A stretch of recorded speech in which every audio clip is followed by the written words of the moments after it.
The ship came out of hyperspace with a gentle shake that made Dr. Keffel Voss grab her chair. She looked out the window at what should have been empty space. According to every star map in the galaxy, nothing existed here. This was supposed to be a void between star systems, a place where only cosmic dust and radiation drifted in the dark. But something was wrong. "Captain X, are you seeing this?" Keffel called to the bridge. Her voice carried the excitement that only a scientist feels when the universe shows them something impossible. Captain X's reply came through the ship's speakers. His voice was calm, but she could hear the confusion underneath. "Doctor, our sensors are picking up energy readings that shouldn't exist. There's something here, but our instruments can't get a clear reading." Keffel pressed her face against the viewing port. In the distance, she could see a faint shimmer in space, like heat waves rising from hot ground. But this was the cold vacuum of space. Heat waves were impossible here. "It's some kind of distortion field," said Genter, her research partner. The young Zephyrian's scales changed color when he was excited, and right now they were shifting through blues and purples like a living rainbow. "Look at these readings. Whatever is causing this is bending space itself." The Zephyrian research vessel Scientific Dream was small but well equipped. They had come to this empty region to study background radiation patterns. It was supposed to be boring work, the kind that paid the bills while they waited for more exciting assignments. Instead, they had found something that made no sense. "Captain, request permission to investigate," Keffel said. She was already pulling up her equipment lists, checking what instruments they had on board. "Granted, but carefully. I don't like surprises this far from home." A Scientific Dream moved closer to the distortion. As they approached, their instruments began picking up more detailed readings. What they found made the entire crew stop what they were doing to stare at the data screens. "There's a planet in there," whispered Genter. A whole planet, hidden behind some kind of time-space barrier. Keffel felt her heart skip a beat. Time-space manipulation was theoretical science, something that existed only in the wildest dreams of physicists. No known species had ever managed to actually bend time and space on such a massive scale. "How is that possible?" asked Captain X, who had come down from the bridge to see for himself. "It shouldn't be," Keffel admitted. "The energy requirements alone would be enormous. You'd need the power output of several stars just to maintain something like this." But the readings didn't lie. Hidden behind layers of twisted spacetime was a planet, and it was giving off energy signatures that their instruments could barely measure. "I'm detecting artificial structures on the surface," Genter reported, his scales now a steady deep blue that meant intense concentration. "Cities, maybe? Or at least something built by intelligent beings." Keffel made a decision that would change everything. "Captain, we need to get through that barrier and see what's on that planet." Captain Vex was quiet for a long moment. Finally, he nodded. "Very well. But at the first sign of danger, we're leaving. I won't risk my crew for archaeological curiosity." Getting through the barrier took 3 hours of careful navigation.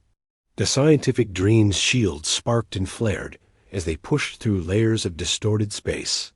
Reality seemed to twist around them, making everyone on board feel dizzy and sick. Then suddenly, they were through. The planet that appeared before them was beautiful and terrible at the same time.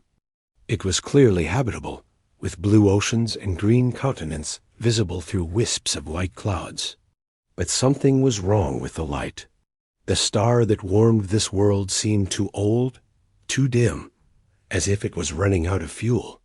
"My readings show this star should have died millions of years ago," Genter said, his voice barely above a whisper. Keffel was studying her own instruments. "The planet's been terraformed. Look at these atmospheric readings. This isn't a natural world." Someone changed it to make it suitable for life. But who? And when? They established orbit and began detailed scans of the surface. What they found left them speechless. Cities covered entire continents, but they were dark and empty. Massive structures reached toward the sky, built from materials that their scanners couldn't identify. Roads connected settlements across thousands of miles, but nothing moved on them. It's like everyone just vanished, Captain Nex said. Not vanished, Keffel corrected, pointing at her screen. Look at the decay patterns. This place has been empty for thousands of years, maybe tens of thousands. The most disturbing discovery came when they tried to date the structures. According to their analysis, the buildings and roads were older than any known civilization in the galaxy. They predated the formation of the current Galactic Council by millennia. That's impossible, Genter said. Galactic civilization only began 8,000 years ago, when the first species achieved faster-than-light travel. But the evidence was right in front of them. Someone had built this world long before any of the current galactic species had even developed writing. There, Keffel pointed at a cluster of buildings near what looked like a spaceport. That area shows signs of recent energy discharge. Something down there might still be active. Captain Vex approved a landing mission, though he insisted on keeping the ship in orbit and ready for immediate departure. Keffel, Genter, and 2 security officers took a shuttle down to the surface. The moment they stepped outside, they could feel that something was different about this place. The air felt thick, not with moisture or dust, but with potential energy, as if the very atmosphere was charged with power. The buildings around them were enormous, built to house beings much larger than any current galactic species. The architecture was alien, but somehow familiar, using curves and angles that pleased the eye even though they followed no known design principles. Look at this, Genter called from beside a nearby wall. Strange symbols covered the surface, carved deep into what looked like metal, but felt warm to the touch. I've never seen writing like this before. Kithel approached and studied the symbols. They seemed to shift and change when she wasn't looking directly at them, as if they were alive. Start recording everything. We need to document all of this. As they moved deeper into the city, they found more evidence of the civilization that had once lived here.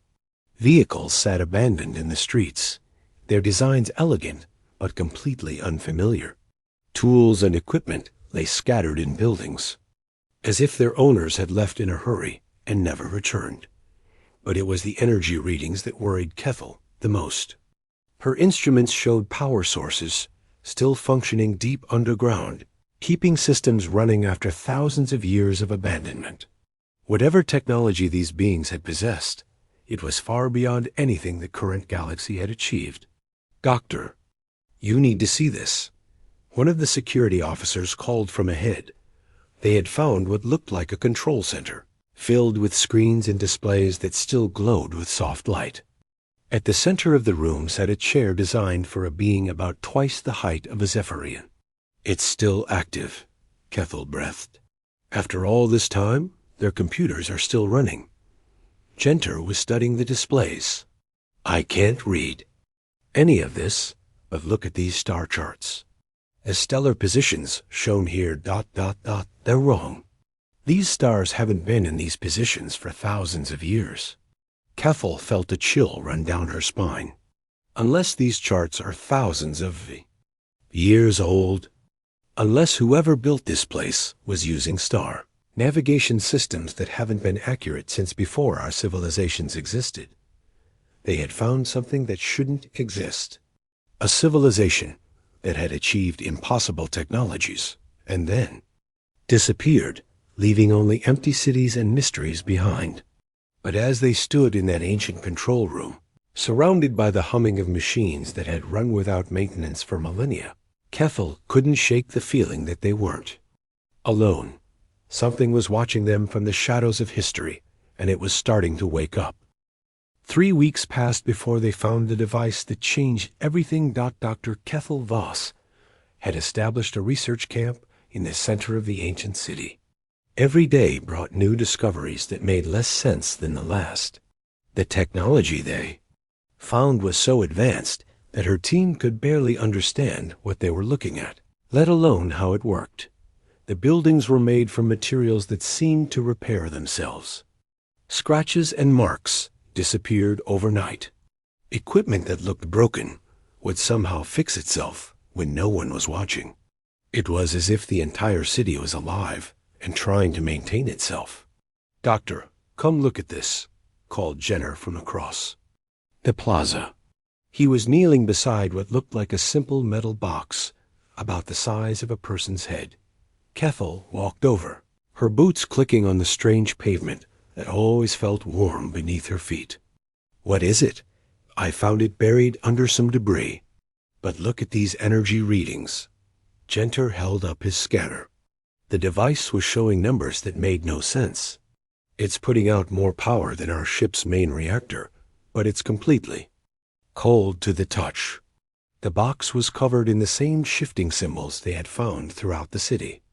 But these symbols seemed more active, moving and changing faster than the others, as if they were trying to communicate something urgent.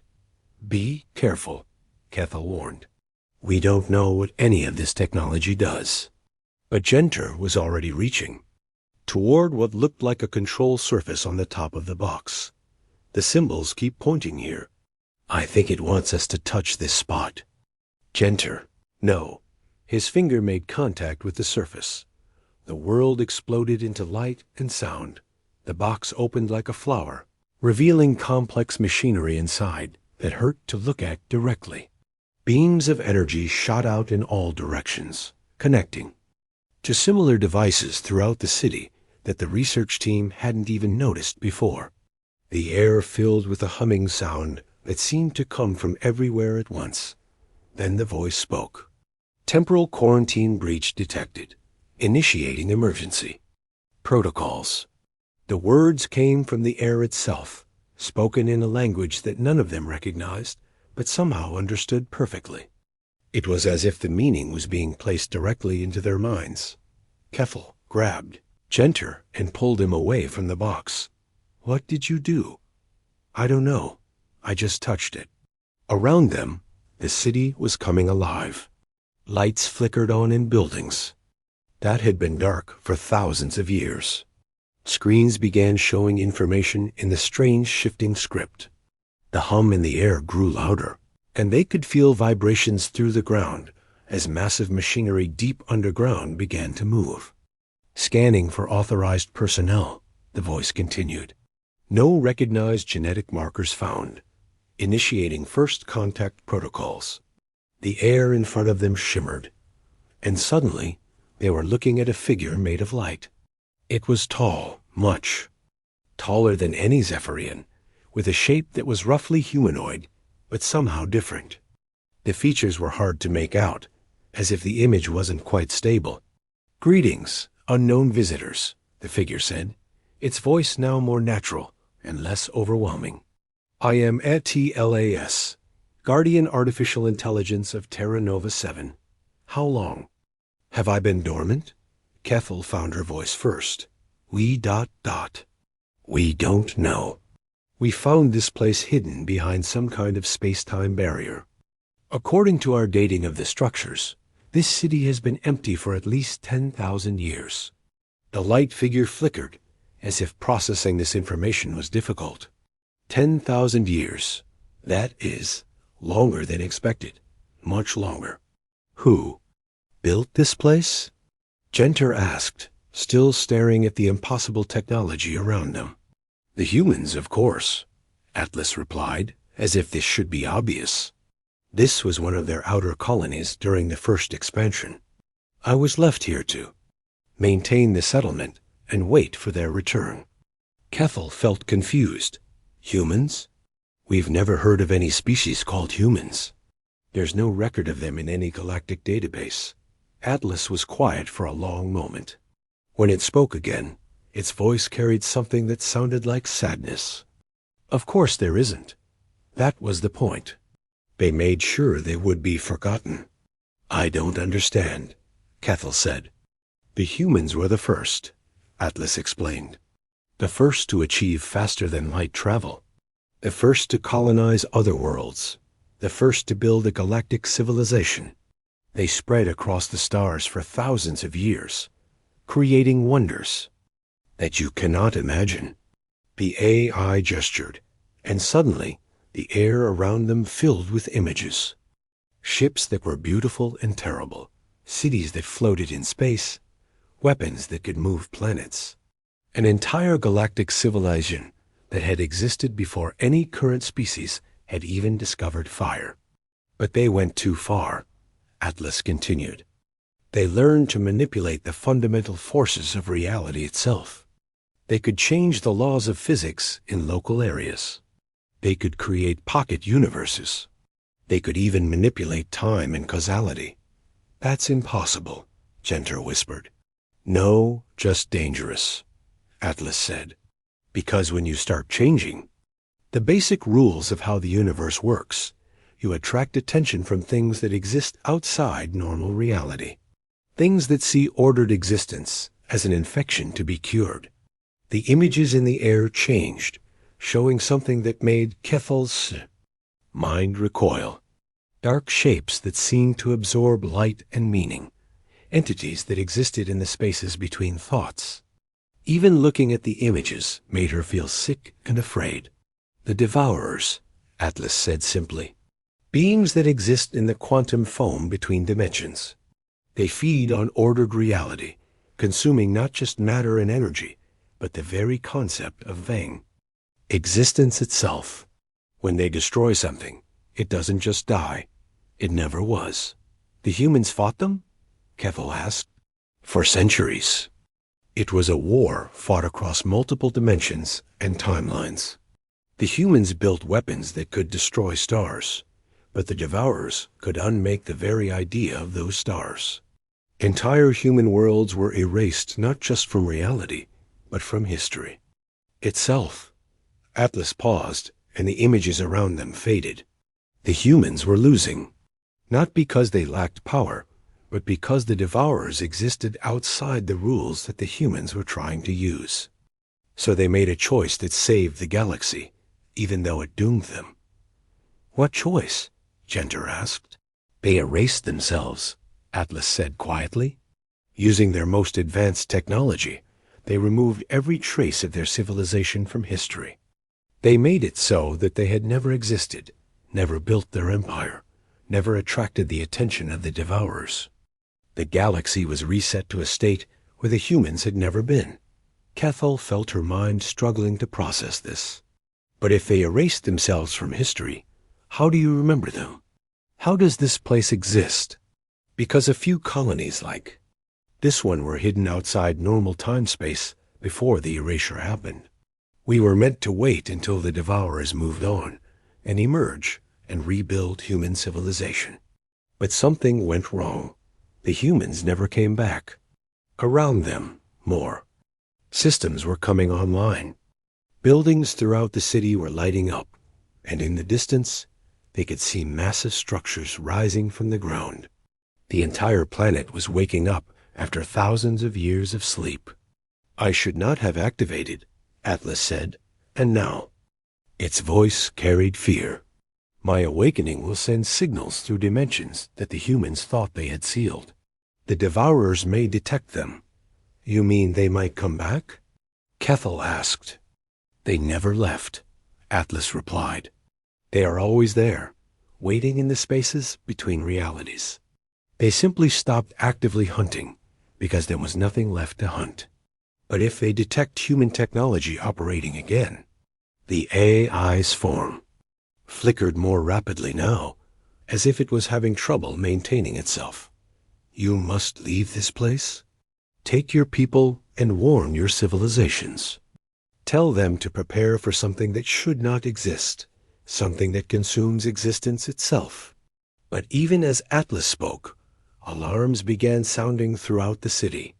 Deep space monitoring stations that had been dormant for millennia suddenly activated Their sensors pointed toward the dark spaces between galaxies. Something vast and hungry was stirring in the void, drawn by signals that should never have been sent. The Devourers had noticed that somewhere in the galaxy, the ordered reality they had thought eliminated was showing signs of life again, and they were coming to correct that mistake. In the research camp, Kethel's communication equipment suddenly came alive with emergency broadcasts from across the galaxy. Astronomical observatories were reporting impossible readings. Stars at the edge of known space were beginning to dim, not because they were dying, but because something was questioning their right to exist. The discovery of Terra Nova 7 had awakened more than just an ancient AI. It had awakened the attention of entities that existed to unmake everything the current galactic civilization had built, and they were hungry after their long sleep. Atlas grew stronger every hour as more of the ancient city's systems came online. The AI's holographic form became clearer, more detailed, until Kethal could see what looked like a tall, bipedal being with features that were somehow both alien and familiar.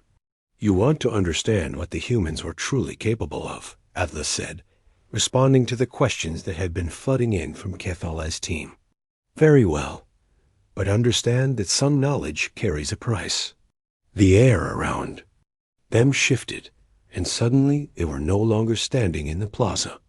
Instead, they found themselves in what looked like a vast library, with walls that stretched up into darkness. But instead of books, the shelves held glowing crystals that pulsed with stored information.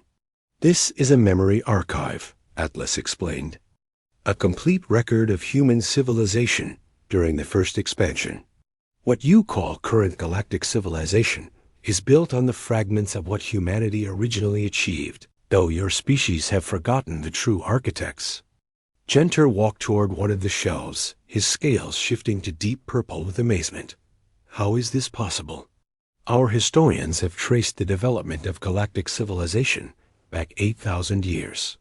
There's no gap in the record, no missing time. Because the humans were very thorough when they erased themselves," Atlas said. "They didn't just remove their physical presence. They edited the timeline itself, making it appear that other species had naturally developed the technologies and achievements that were originally human innovations." The AI gestured, and one of the crystals floated down from a shelf.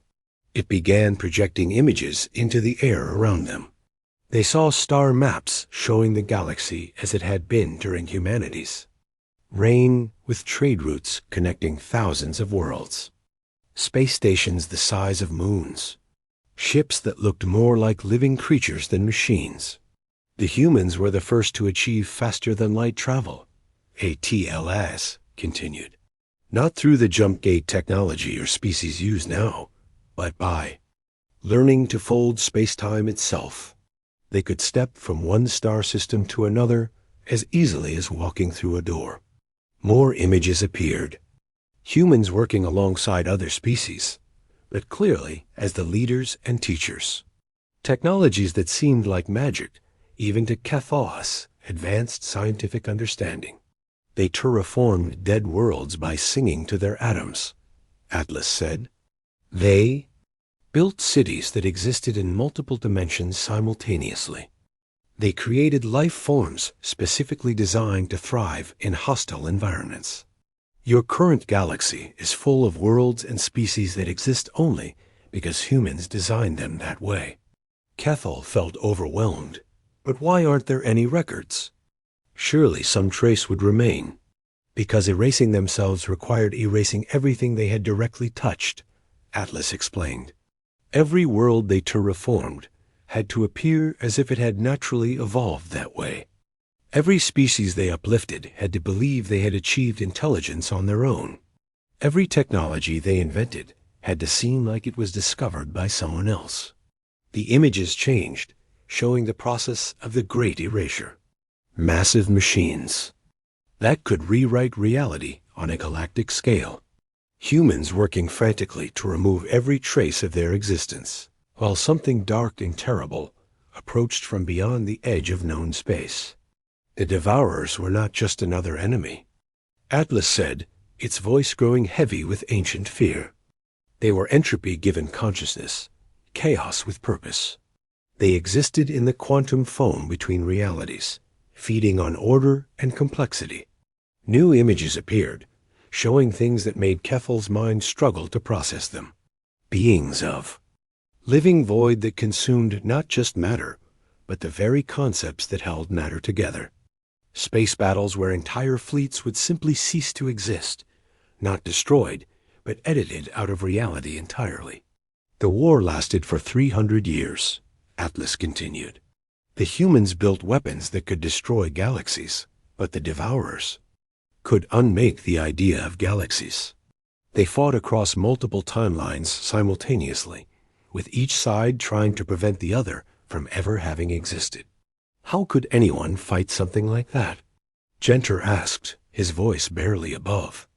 A whisper. With great sacrifice, Atlas replied.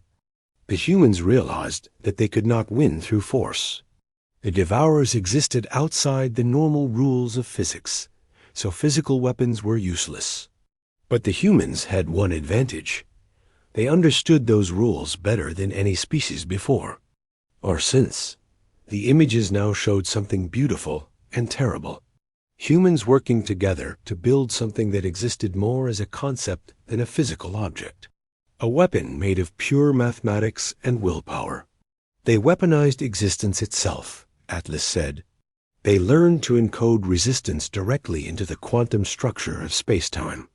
Every atom, every photon, every fundamental force was programmed with one simple command: refuse to be unmade. That's impossible, Kethel breathed. No, just unimaginably difficult. It required every human in the galaxy working together, pooling their knowledge and their very life force. They turned themselves into living equations and wrote themselves into the foundation of reality. The images showed the process. Billions of humans across thousands of worlds, all linked together in a network of consciousness that spanned the galaxy. They were transforming themselves into something beyond physical. Existence, becoming part of the universe's operating system. But the process required them to give up their individual existence, Atlas continued. To become part of the universe's defense against entropy, they had to stop being human in any recognizable sense, and to prevent the Devourers from targeting them specifically, they had to erase all memory of what they had been. So they succeeded? Kethel asked. Partially. The Devourers were driven back, but not destroyed. They retreated to the deep void between galaxies, dormant but not dead. And the humans became something else entirely. They exist now as the universe's immune system, protecting reality from things that would unmake it. Atlas paused, and the images around them faded. But the process was not perfect.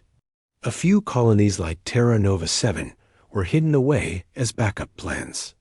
We were meant to restore human civilization if it ever became safe to do so. But something went wrong with the timeline modifications. The hidden colonies became lost to time itself. Until now, Genter said. Until now, a TLA's agreed. My awakening has sent signals through dimensions that the humans thought they had sealed. I have been trying to contain them, but my systems are old and damaged. Some signals have already escaped. As if responding to a 2LA's words, alarms began sounding throughout the archive. The crystals on the shelves flickered, and some began going dark entirely. What's happening? Kethel asked. Deep space monitoring stations across the galaxy are detecting gravitational anomalies, Atlas replied, its form beginning to flicker again. Stars at the edge of known space are showing signs of dimensional stress. The Devourers are stirring. More alarms joined the first, creating a symphony of warning sounds. In the distance, they could hear the deep thrumming of massive machinery, starting up after millennia of dormancy. The automatic defense systems are activating, Atlas said. Terra Nova 7 was designed as more than just a colony. It was a fortress, equipped with humanity's most dangerous weapons. But those weapons were never meant to be used while other civilizations existed nearby. What do you mean? Kethel asked, though she was afraid she already knew the answer. The weapons here are designed to fight beings that exist outside normal reality, Atlas explained. A work by temporarily severing local space-time from the rest of the universe. Anything caught in their effect simply ceases to exist, not just physically, but conceptually. The implications hit Kethel like a physical blow. You mean if you use these weapons to fight the Devourers, the current galactic civilization would be erased along with them, Atlas confirmed. It was a price the original humans were willing to pay to protect future species from the Devourers. But I am not certain it is a choice I have the right to make. Around them, the memory archive was beginning to collapse as more systems diverted. Power to the awakening defense grid. But before the images faded entirely, Atlas showed them one last thing. A view of the galaxy as it would be if the ancient weapons were deployed.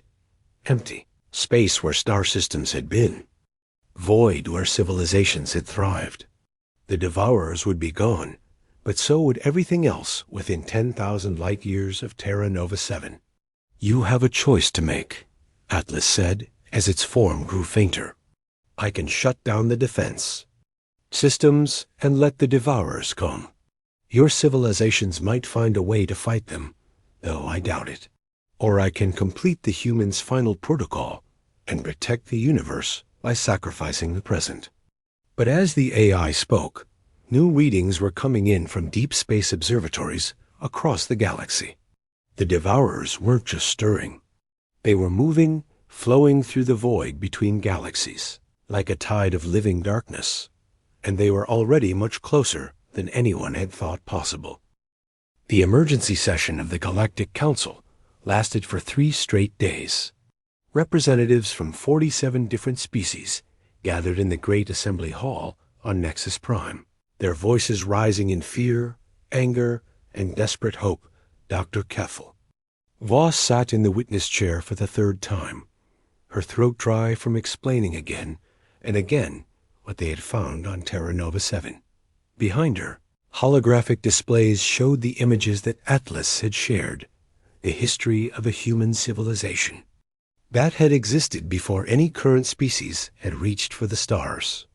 This is impossible, declared Ambassador Croton of the Kroger Republic, his massive form towering over the other representatives. Our archaeologists have mapped the development of galactic civilization back 8,000 years. There are no gaps, no missing periods. If this human empire existed, where are the ruins? Where are the artifacts? That's exactly the point, Kethel replied patiently.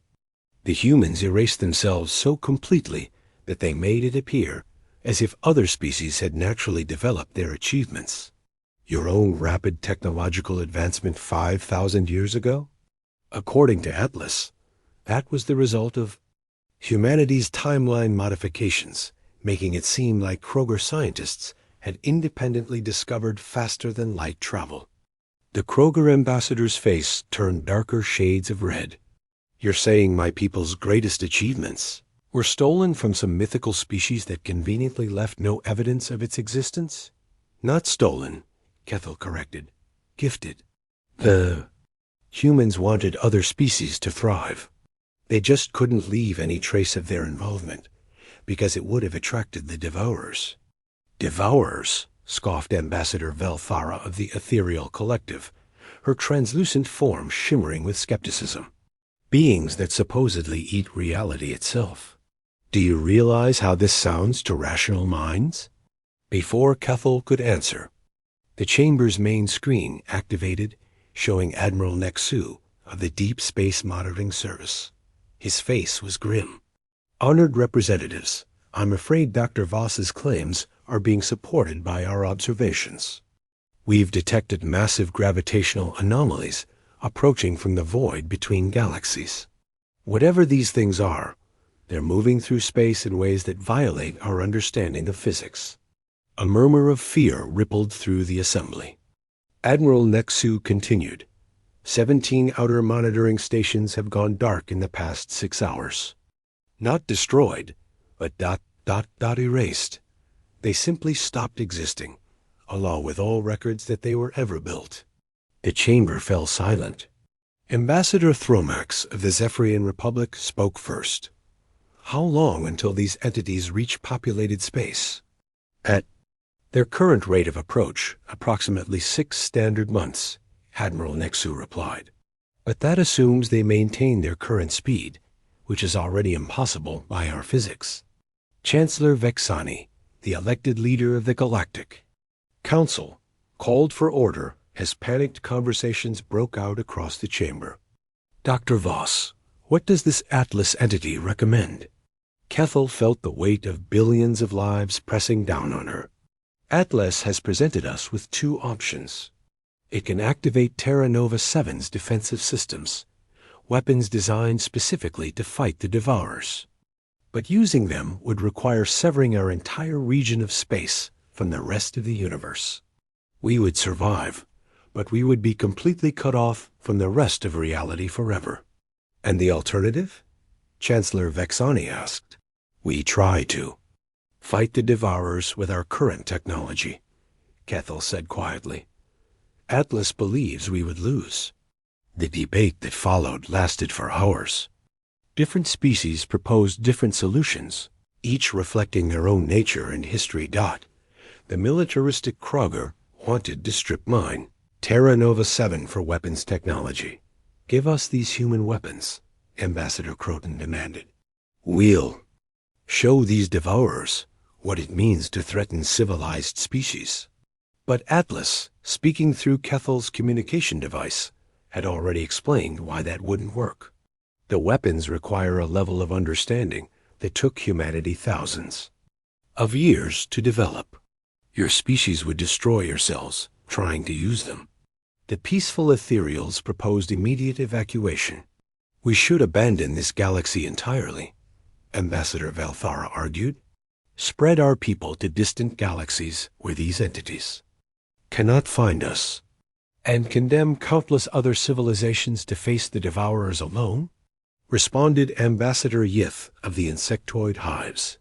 Our duty is to protect all life, not just our own.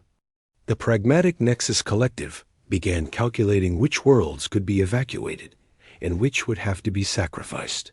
Their representatives spoke in cold mathematical terms about acceptable losses and resource allocation, but it was the youngest. Representative Ambassador Kira of the recently admitted Human Collective, who asked the question that changed everything. Wait, she said, her voice cutting through the arguments. Dr. Voss, you said these original humans erased themselves from history, but we exist. My people call themselves humans. Are we connected to this ancient civilization? Kethel felt her heart skip a beat. She had been so focused on the immediate crisis that she hadn't considered the implications of the human collective's presence in the galaxy. Atlas, she said into her communicator, the current humans in the galaxy, are they related to the original human civilization?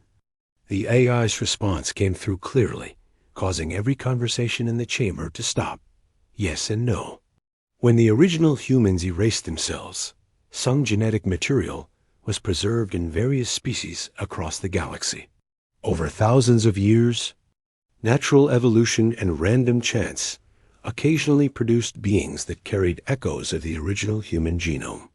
Ambassador Kira leaned forward. You mean we're descendants of this lost civilization? Distant echoes, Atlas corrected. But, yes, you carry traces of the original human genetic template. It's why your species developed so quickly after achieving spaceflight. The universe itself remembers humanity and tries to recreate it. The implications were staggering. The human collective was one of the newer species in the galactic community, having achieved faster-than-light travel only 300 years ago. But they had advanced with shocking speed. developing technologies and social systems that rivaled species with thousands of years of experience. Could they use the weapons? Chancellor Vexani asked. If they carry human genetics? The weapons don't respond to genetics, Atlas replied. They respond to understanding and intent, but there might be another way. The chamber held its breath. The original humans encoded their essence into the quantum structure of reality itself, Atlas explained. They exist now as part of the universe's defense against entropy. If their descendants could re-establish contact with that distributed consciousness. You're talking about communicating with beings that exist as living mathematics, Kethel said. How would that even be possible? Through sacrifice, Atlas said simply. The current humans would have to undergo the same transformation their ancestors did. Give up their individual existence to become part of the universe's operating system. In doing so, they could reawaken humanity's original defenses against the Devourers. Ambassador Kira was quiet for a long moment. When she spoke, her voice was steady despite the magnitude of what she was considering. How many of my people would have to make this sacrifice? All of them, Atlas replied. The transformation requires the entire species working together, just as it did originally. And like their ancestors, they would cease to exist as individuals. They would become something greater, but they would no longer be human in any recognizable sense. The chamber erupted in shouting. Some representatives demanded that the human collective be forced to make the sacrifice for the greater good. Others argued that no species should be asked to commit collective suicide, even to save the galaxy. But Ambassador Kira raised her hand for silence. I need to consult with my people, she said. This decision cannot be made by one person, or even by this council. It must be made by every human in the galaxy. How long do you need? Chancellor Vexani asked. Give us 1 month, Kira replied. If we're going to cease to exist as a species, we want time to say goodbye. As the council session ended, Admiral Nexu provided one final update that made everyone's blood run cold. The Devourers have accelerated. They'll reach the outer systems in 4 months, not 6.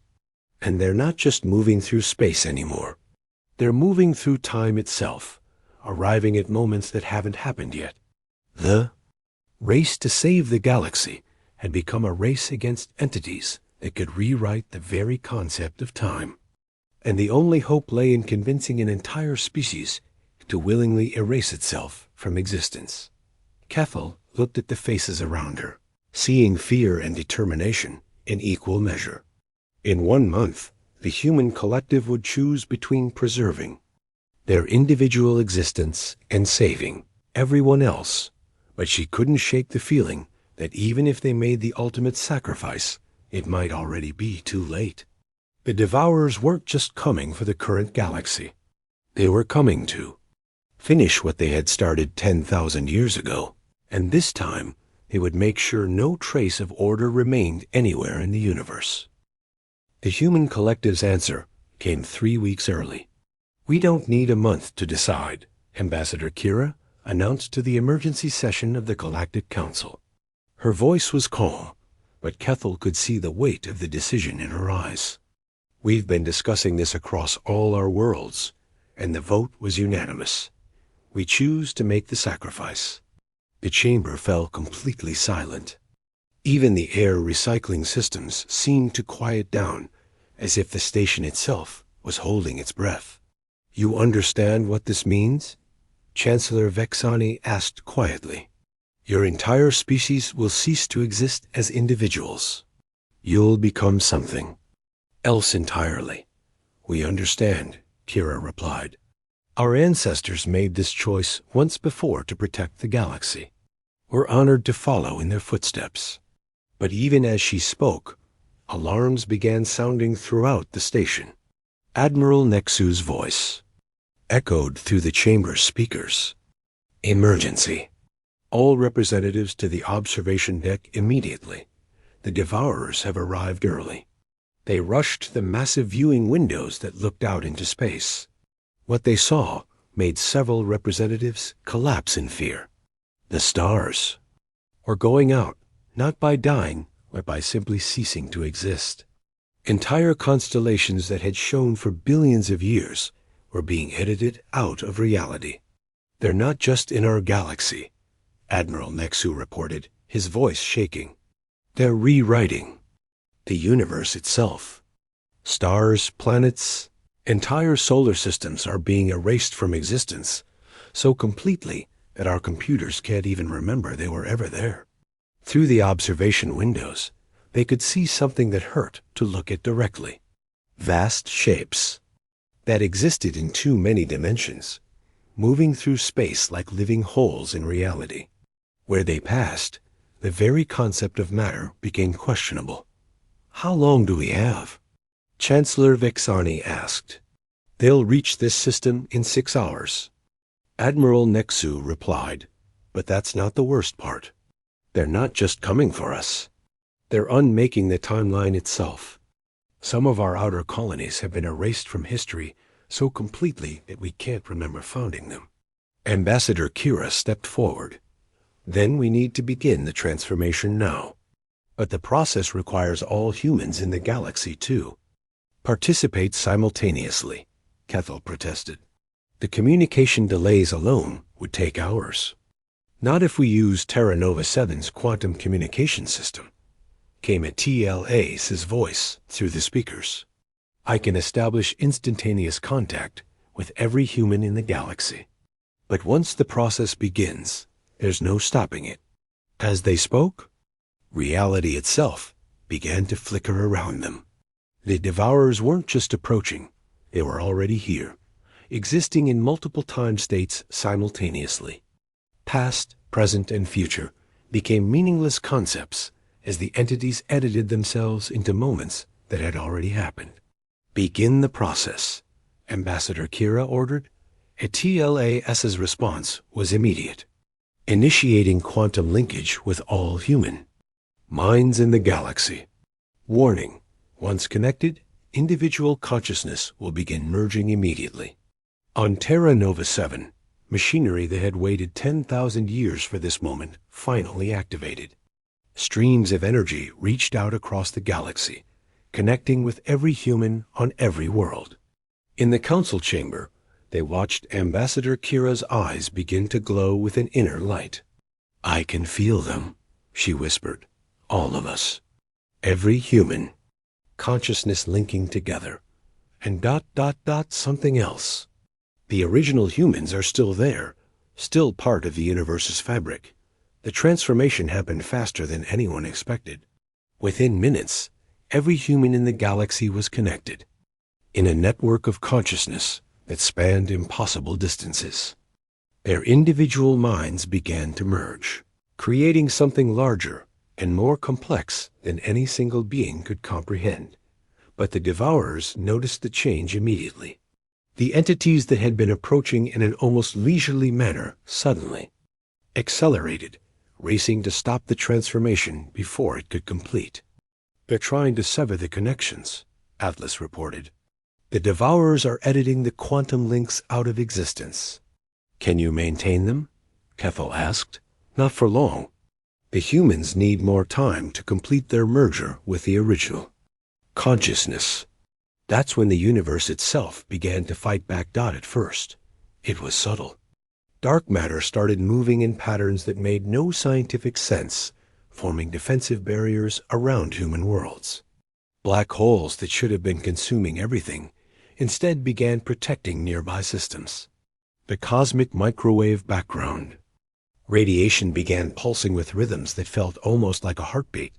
What's happening? Chancellor Vexani asked. The original humans, Ambassador Kira said, though her voice now carried harmonics that no single throat could produce. They're still here, woven into reality itself. They're trying to protect their descendants during the transformation. The battle that followed was unlike anything the galaxy had ever seen. It wasn't fought with ships or weapons, but with the fundamental forces of existence itself. The Devourers tried to edit matter out of reality, but the universe fought back by redefining what matter meant. They attempted to unravel the laws of physics, but found those laws defended by consciousness that had become part of their very structure. Stars that should have been consumed instead began burning brighter, powered by the will of beings who refused to be unmade. Planets that should have been erased from existence found themselves protected by gravity fields that operated according to hope rather than mass. But the Devourers were relentless. They began attacking not just physical reality, but the concepts that held it together. Mathematics itself became unstable as they questioned whether numbers had the right to exist. The transformation is only halfway complete, Atlas warned. If the Devourers break the connection now, the humans will be trapped between individual and collective existence. They'll be destroyed. That's when Keffel made a decision that surprised everyone, including herself. Atlas, can other species join the network? Not to become human, but to help maintain the connections? Theoretically, yes. But you would risk losing your individual consciousness as well. Keffel looked around the chamber at the representatives of dozens of different species. The humans are sacrificing themselves to save all of us. The least we can do is help them succeed. One by one, the representatives stepped forward. The Kroger Republic volunteers, Ambassador Croton announced. If we're going to die anyway, we might as well die fighting. The ethereal collective agrees, said Ambassador Velthara. Our consciousness has always been partially collective anyway. Within minutes, beings from across the galaxy were adding their mental energy to the human network, not merging completely, but lending their will to maintain the connections the Devourers were trying to sever. The effect was immediate and profound. The human transformation accelerated, reaching deeper into the quantum structure of reality. Ancient defensive systems that had been dormant for 10,000 years began to reactivate, powered by the combined will of every thinking being in the galaxy. And then something unprecedented happened. The Devourers, entities that existed to consume order and meaning, encountered something they had never faced before, a universe that had learned to remember its protectors. Every star that burned carried within it the memory of the humans who had first taught matter how to resist entropy. Every planet that spun held the echo of minds that had chosen to become something greater than themselves. Every quantum particle vibrated with the frequency of consciousness that refused to be silenced. Devourers found themselves fighting not just the current human transformation, but 10,000 years of accumulated resistance. The universe itself had become their enemy, defending the life it contained with weapons made of pure determination. The final moment came when the human transformation completed. Ambassador Kira's physical form dissolved into light, but her voice echoed from everywhere at once. We are no longer human as you understood us. We are the universe's memory of what it means to refuse extinction. The response was immediate. Reality reasserted itself with violent force, pushing the Devourers back toward the void between galaxies. The entities that had seemed invincible moments before suddenly found themselves unable to maintain their hold on normal spacetime. They're retreating, Admiral Nexu reported, wonder in his voice. The Devourers are actually running away. But the cost was evident. Where the human collective had once existed, there was now something else. Not empty space, but a presence that could be felt rather than seen. The humans had kept their promise to save the galaxy, but they had paid the ultimate price in the aftermath. As the galaxy slowly realized it had survived, Atlas provided the final explanation. The humans didn't just sacrifice themselves. They created a permanent defense system. As long as thinking beings exist in this universe, as long as consciousness chooses order over chaos, the Devourers can never again threaten reality itself. Keffel stood at the observation window, watching. Stars that were burning brighter than before, powered by the will of beings who had chosen to become part of the light itself. The galaxy was safe, protected by guardians who would never rest, never tire, never stop defending the right of existence to exist. The cosmos itself had learned to shudder at the thought of what happened when someone tried to erase the memory of a species that refused to be forgotten. And in that shuddering, in that cosmic tremor of